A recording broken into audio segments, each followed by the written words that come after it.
Siapa bergaul dengan orang bijak menjadi bijak, tetapi siapa berteman dengan orang bebal menjadi malang.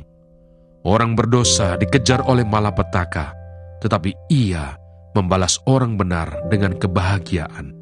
Orang baik meninggalkan warisan bagi anak cucunya, tetapi kekayaan orang berdosa disimpan bagi orang benar. Huma orang miskin menghasilkan banyak makanan, tetapi ada yang lenyap karena tidak ada keadilan.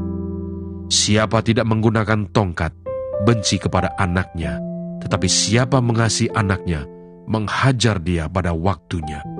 Orang benar makan sekenyang-kenyangnya, tetapi perut orang fasik menderita kekurangan. Perempuan yang bijak mendirikan rumahnya, tetapi yang bodoh meruntuhkannya dengan tangannya sendiri. Siapa berjalan dengan jujur, takut akan Tuhan, tetapi orang yang sesat jalannya menghina dia.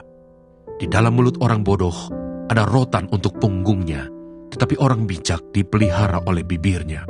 Kalau tidak ada lembu, juga tidak ada gandum, tetapi dengan kekuatan sapi, banyaklah hasil. Lalu pulanglah kedua murid itu ke rumah.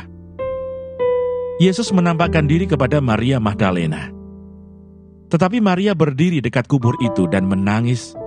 Sambil menangis ia menjenguk ke dalam kubur itu, dan tampaklah olehnya dua orang malaikat berpakaian putih, yang seorang duduk di sebelah kepala dan yang lain di sebelah kaki di tempat mayat Yesus terbaring. Kata malaikat-malaikat itu kepadanya, "Ibu, mengapa engkau menangis?" Jawab Maria kepada mereka, "Tuhanku telah diambil orang, dan aku tidak tahu di mana ia diletakkan." Sesudah berkata demikian, ia menoleh ke belakang dan melihat Yesus berdiri di situ.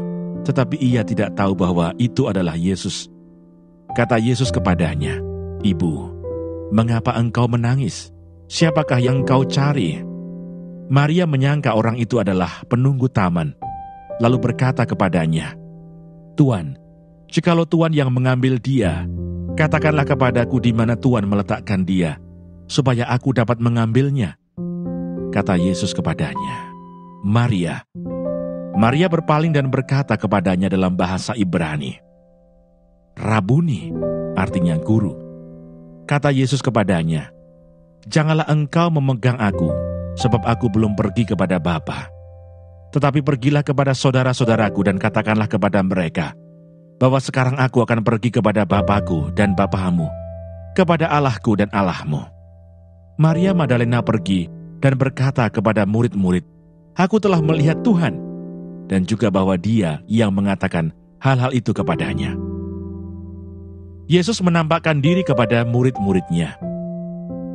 Ketika hari sudah malam pada hari pertama minggu itu, berkumpullah murid-murid Yesus di suatu tempat dengan pintu-pintu yang terkunci, karena mereka takut kepada orang-orang Yahudi. Pada waktu itu datanglah Yesus dan berdiri di tengah-tengah mereka dan berkata, "Damai sejahtera bagi kamu." Dan sesudah berkata demikian, ia menunjukkan tangannya dan lambungnya kepada mereka. Murid-murid itu bersukacita ketika mereka melihat Tuhan. Maka kata Yesus sekali lagi, "Damai sejahtera bagi kamu. Sama seperti Bapa mengutus aku, demikian juga sekarang aku mengutus kamu." Dan sesudah berkata demikian, ia menghembusi mereka dan berkata, "Terimalah Roh Kudus. Jikalau kamu mengampuni dosa orang, dosanya diampuni.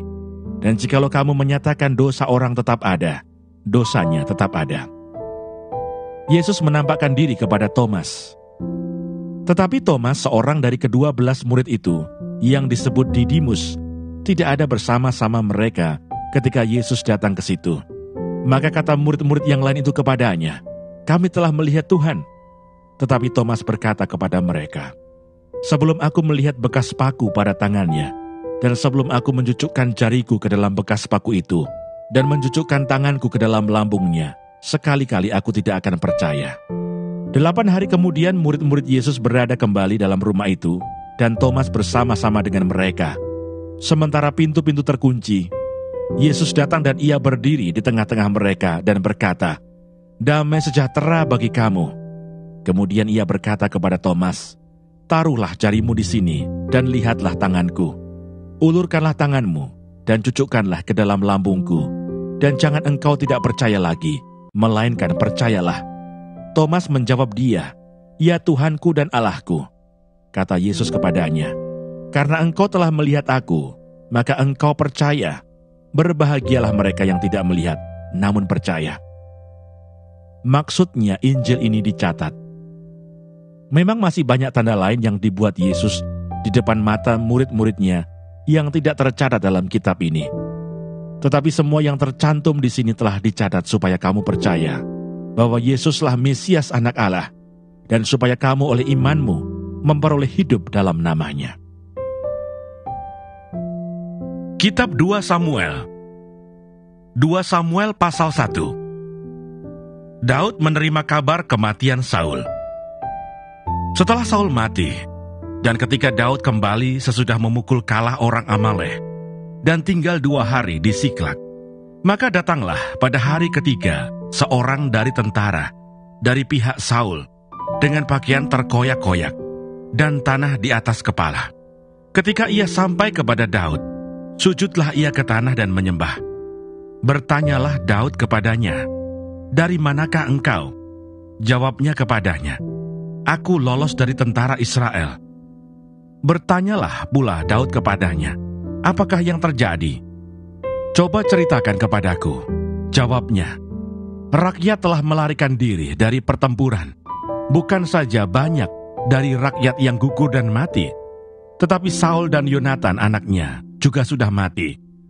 Lalu Daud berkata kepada orang muda yang membawa kabar kepadanya itu, "Bagaimana kau ketahui bahwa Saul dan Yonatan anaknya sudah mati?"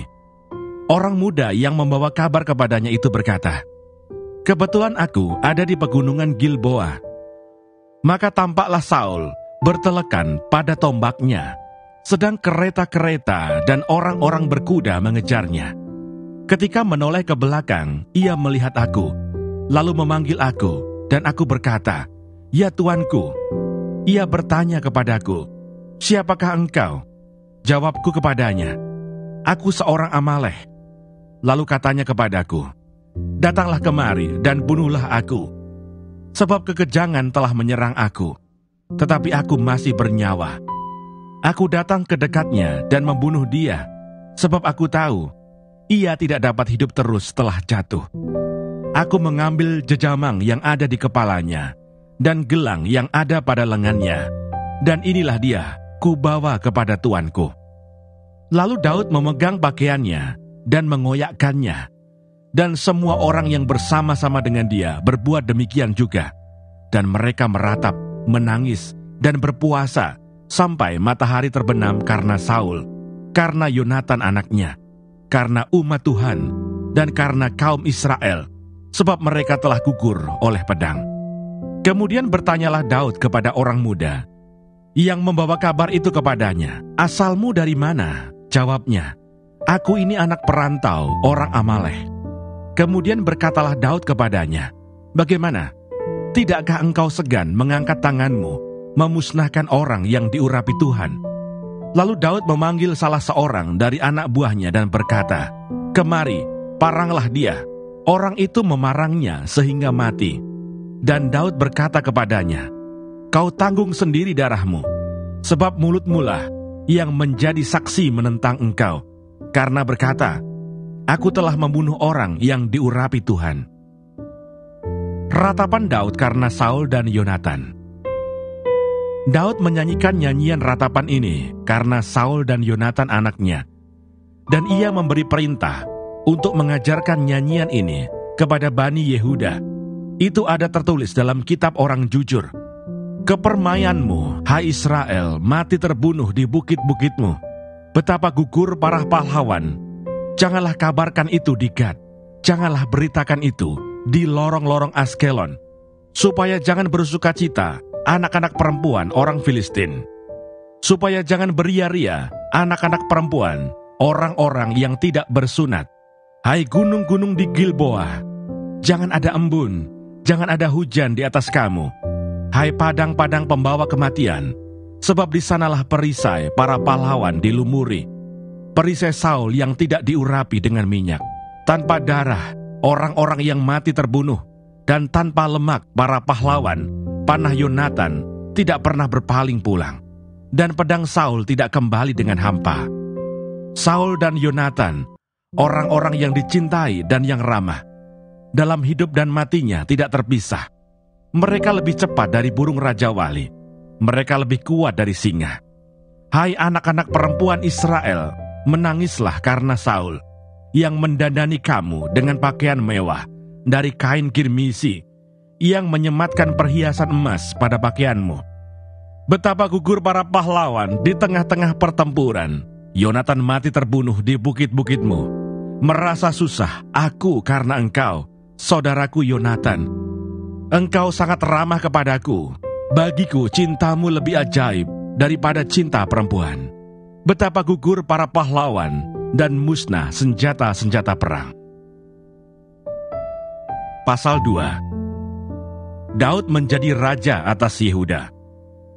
Kemudian bertanyalah Daud kepada Tuhan, katanya, apakah aku harus pergi ke salah satu kota di Yehuda? Firman Tuhan kepadanya, pergilah. Lalu kata Daud, kemana aku pergi? Firman-Nya, ke Hebron. Lalu pergilah Daud ke sana dengan kedua istrinya, Ahinoam, perempuan Yisrael, dan Abigail, bekas istri Nabal, orang Karmel itu. Juga Daud membawa serta orang-orangnya yang mengiringinya, masing-masing dengan rumah tangganya, dan menetaplah mereka di kota-kota Hebron. Kemudian datanglah orang-orang Yehuda, lalu mengurapi Daud di sana menjadi raja atas kaum Yehuda. Ketika kepada Daud diberitahukan bahwa orang-orang Yabes Gilead menguburkan Saul, maka Daud mengirim orang kepada orang-orang Yabes Gilead dengan pesan, diberkatilah kamu oleh Tuhan, karena kamu telah menunjukkan kasih-Mu kepada tuanmu Saul dengan menguburkannya. Oleh sebab itu, Tuhan kiranya menunjukkan kasih dan setianya kepadamu. Aku pun akan berbuat kebaikan yang sama kepadamu. Karena kamu telah melakukan hal yang demikian, kuatkanlah hatimu sekarang, dan jadilah orang-orang yang gagah perkasa. Sekalipun tuanmu Saul sudah mati, dan aku telah diurapi oleh kaum Yehuda menjadi raja atas mereka.